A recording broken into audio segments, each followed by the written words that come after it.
President রাইসির জানাজায় শোকার্ত ইরানিদের ঢল। দাফন বৃহস্পতিবার, তেহরানের অনুরোধ প্রত্যাখ্যান ওয়াশিংটনের। নেতানিয়াহুর বিরুদ্ধে পরোয়ানা জারির সাহস করবে কি আইসিসি? ইসরায়েলের পাশে থাকার অভয় বার্তা বাইডেনের।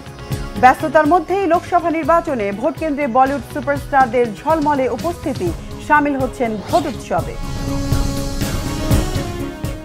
আসসালামু আলাইকুম, দেখছিলেন বাংলা ভিশন ওয়ার্ল্ড নিউজ। শিরোনাম।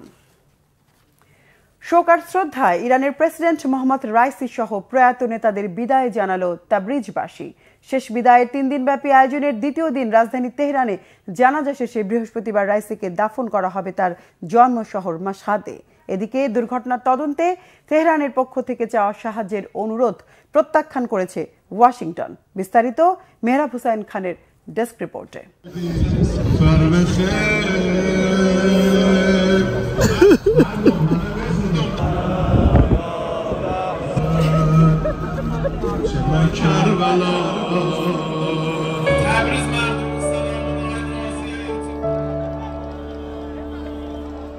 পিচ ঢালা রাজপথ যেন ঢাকা পড়েছে কৃষ্ণবর্ণের পোশাকধারীদের জনস্রোতে। হেলিকপ্টার দুর্ঘটনায় নিহত ইরানের প্রেসিডেন্ট মোহাম্মদ রাইসি, পররাষ্ট্রমন্ত্রী আমির আবদুল্লাহিয়ান সহ নিহত 8 জনের জানাজায় অংশ নিতে শোকাতুর নগরবাসীর ঢল নামে উত্তর পশ্চিমাঞ্চলীয় শহর তাবরিজে। দুঃখ ভারাক্রান্ত বেশিরভাগ নারী পুরুষের পরনে ছিল শোকের রং, বেদনার রং। জানাজা শুরুর আগ পর্যন্ত চলে আল্লাহর সন্তুষ্টি কামনায় দোয়া। শোককে শক্তিতে পরিণত করতে ইসরায়েল বিরোধী স্লোগানে প্রকম্পিত হয় রাজপথ।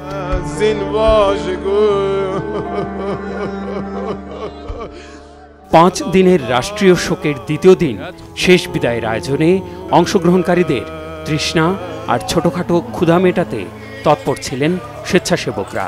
জানাজা স্থানীয় সময় মঙ্গলবার সকাল থেকে জনতার ঢল নামে আজারবাইজান প্রদেশের পূর্বাঞ্চলীয় শহর তাবরিজে। শ্রদ্ধা জানানো হয় নিহত প্রেসিডেন্ট, পররাষ্ট্রমন্ত্রী সহ 8 জনের প্রতি।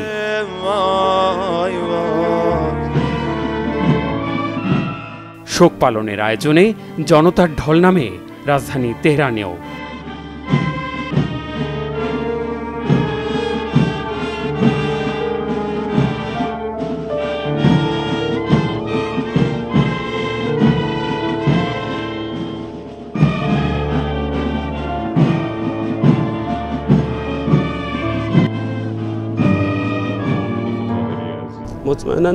আমি নিশ্চিত শত্রুরা এর ফায়দা নেয়ার অপচেষ্টা করবে। ইসরায়েল, আমেরিকা, যুক্তরাজ্য তাদের আসল চেহারা দেখাবে, যেমনটা তারা আগেও ইরানের সাথে করেছে। আমি আত্মবিশ্বাসী জাতি হিসেবে ইরান আরো শক্তিশালী হবে। অবশ্যই আমরা এই শোক কাটিয়ে উঠব। এর থেকেও কঠিন অবস্থা মোকাবেলা করার অভিজ্ঞতা আছে ইরানের। তিনি আমাদের একমাত্র প্রেসিডেন্ট নন যিনি শহীদ হয়েছেন। অবশ্যই তিনি এর উত্তম প্রতিদান পাবেন।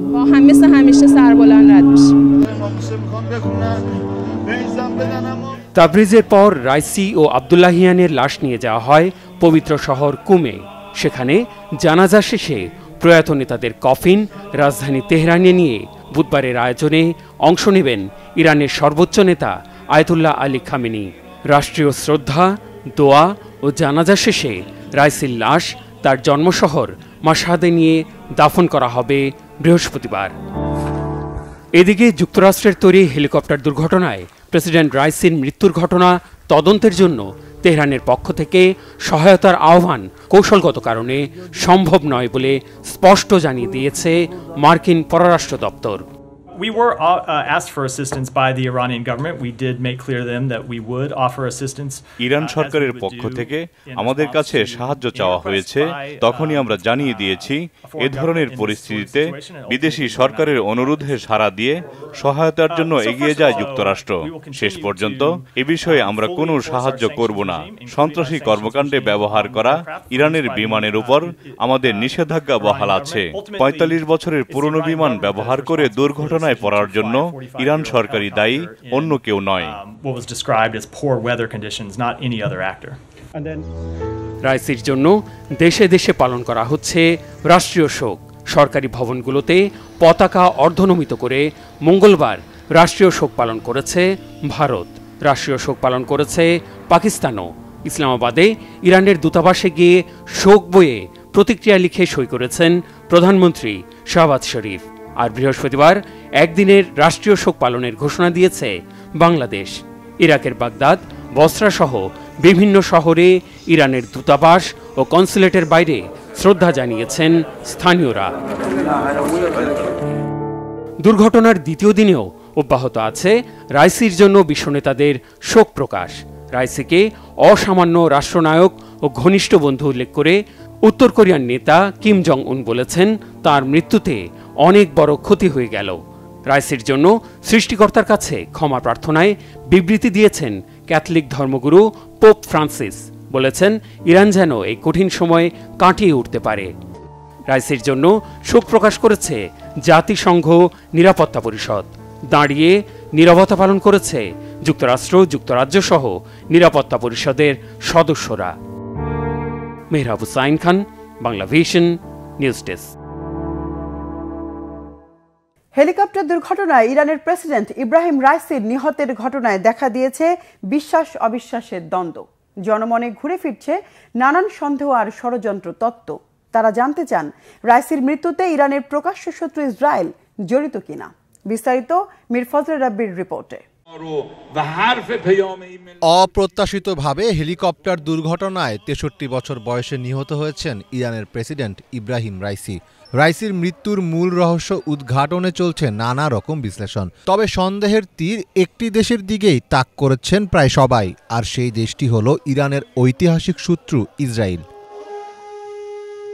হেলিকপ্টার দুর্ঘটনায় রাইসির নিহত হওয়া বিশ্বব্যাপী জল্পনা কল্পনা ও প্রশ্নের সৃষ্টি করেছে। যদিও দুর্ঘটনার কারণ হিসেবে দেশটির সরকার জানিয়েছে বৈরী আবহাওয়ার কারণে এমনটি ঘটেছে। তবে অনেকেই মনে করছেন এর পেছনে নাশকতা থাকতে পারে। বিতর্কিতভাবে ক্ষমতায় আসা রাইসির এমন মৃত্যুর ঘটনায় ইসরায়েল যুক্ত কিনা সে প্রশ্ন উঠেছে।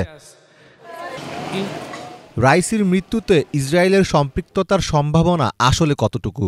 ইরান ও ইসরায়েলের মধ্যে ঐতিহাসিক বৈরিতার পরিপ্রেক্ষিতে অনেক ইরানি অনুমান করেছেন যে এই দুর্ঘটনার পেছনে ইসরায়েলের হাত থাকতে পারে। বিশেষজ্ঞরা অবশ্য রাইসির মৃত্যুর পেছনে ইসরায়েলের হাত আছে বলে মনে করছেন না। একজন ক্ষমতাসীন প্রেসিডেন্টকে হত্যা করা মানে সরাসরি যুদ্ধে জড়িয়ে পড়া। এছাড়া ইসরায়েলের গোয়েন্দা সংস্থা মোসাদ এর আগে কখনো কোনো রাষ্ট্রপ্রধানকে তাদের লক্ষ্যবস্তু বানায়নি। ইসরায়েল সাধারণত সামরিক বা পারমাণবিক অবস্থানকে লক্ষ্যবস্তু বানানোর কৌশল নিয়ে থাকে। ইকোনমিস্টের প্রতিবেদনে বলা হয়েছে, রাইসির মৃত্যুর পেছনে ইসরায়েলের যুক্ততা নিয়ে সংশয় প্রকাশ করার যথেষ্ট কারণ রয়েছে। কারণ ইসরায়েল কখনো কোনো রাষ্ট্রপ্রধানকে হত্যা করার দিকে যায়নি। এমন কিছু করতে যাওয়া মানে নিশ্চিতভাবে যুদ্ধ শুরু করা। ইতিমধ্যে ইসরায়েলের এক কর্মকর্তা নাম প্রকাশ না করার শর্তে বার্তা সংস্থা রয়টার্সকে বলেছেন, ইসরায়েল ইব্রাহিম রাইসির মৃত্যুর সঙ্গে জড়িত নয়। ১৯৭৯ সালের ইসলামিক বিপ্লবের পর থেকেই ইরান ইসরায়েলের চরম শত্রু হয়ে আছে। ইরান মধ্যপ্রাচ্য জুড়ে বছরের পর বছর ধরে তাদের বিভিন্ন ছায়া বাহিনীগুলো গড়ে তুলেছে, যাদের মধ্যে হামাস অন্যতম। এই গোষ্ঠীকে অর্থ, অস্ত্র ও প্রশিক্ষণ থেকে শুরু করে সব ধরনের সমর্থন দিয়ে আসছে তেহরান।